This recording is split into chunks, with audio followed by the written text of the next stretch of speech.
Praise the Lord. The crown of righteousness, నీతి కిరీటమును గురించి పౌలు గారు తెలియజేస్తున్నాడు. మనము నీతి కిరీటమును పొందుకోవడానికి ఎటువంటి ప్రయాసపడాలి, ఏ క్రియల ద్వారా నీతి కిరీటము మనకి లభిస్తుందో పౌలు తన మాటలలో ఈ విధంగా తెలియజేస్తున్నాడు.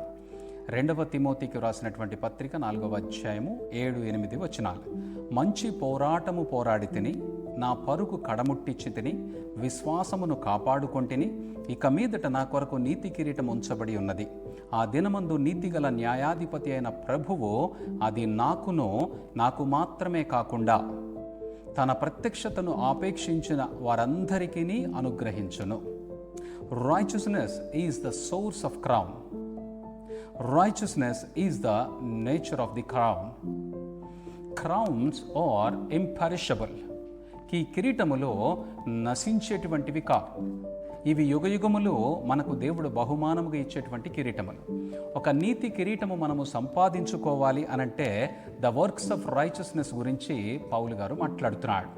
మన క్రియలను బట్టి మనము ఎటువంటి నీతిని సంపాదించుకోగలమో, క్రీస్తు యొక్క క్రియను బట్టి మనకు ఎటువంటి నీతి లభిస్తూ ఉన్నదో ఆయన తెలియజేస్తున్నాడు.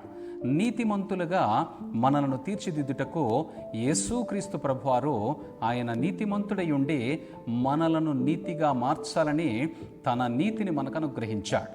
అయితే మనము కూడా నీతి క్రియలను అనగా క్రీస్తుని విశ్వసించేటువంటి క్రియను కొనసాగిస్తూ ఉండాలి. ఆ క్రియలో కొనసాగించబడేటువంటి మనము ఆ నీతి క్రియలను అనుసరించి దేవుడు ఏ ఆజ్ఞలను మనకి తెలియజేస్తూ ఉన్నారో ఆ ఆజ్ఞలను అనుసరించి నడుచుకున్నట ద్వారా మన నీతిని కాపాడుకుంటూ క్రియల మూలముగా మన నీతిని బట్టి నీతి కిరీటమును మనము సంపాదించుకోవాలి. పౌలు రోమిలికి రాసినటువంటి పత్రికలో 4వ అధ్యాయము 6వ వచనములో మాట్లాడుతున్నాడు. ఆ ప్రకారమే క్రియలు లేకుండా దేవుడు ఎవరిని నీతిమంతుడిగా ఎంచునో ఆ మనుష్యుడు ధన్యుడని దావీదు కూడా చెప్పుచున్నాడు. ఏలయనగా తన అతిక్రమములకు పరిహారము నొందినవాడు, తన పాపమునకు ప్రాయశ్చిత్తము నొందినవాడు ధన్యుడు. మనము గ్రహించాలి, మనము మన అవయవముల విషయములో దుర్నీతి సాధనములుగా పాపమునకు అప్పగింపకుండా మనకు ఉచితంగా నీతి అనేటువంటి ఒక గొప్ప కిరీటము దొరుకుతుంది. ఆ నీతి కిరీటాన్ని కాపాడుకోవటానికి మన శరీరమును, మన శరీర అవయవాలను పాపమునకు దాసులుగా అప్పగించకూడదు. అయితే మృతులలో నుండి సజీవులమనుకొని మిమ్మల్ని మీరే దేవునికి అప్పగించుకొనండి. మీ అవయవములను నీతి సాధనములుగా దేవునికి అప్పగించండి. నీ కళ్ళు, నీ చెవులు, నీ నోరు, నీ శరీరము నీతికి సాధనములుగా దేవునికి అప్పగించాలి. అప్పుడే నీతి కిరీటమును పొందుకునేటువంటి అవకాశం ఉంది.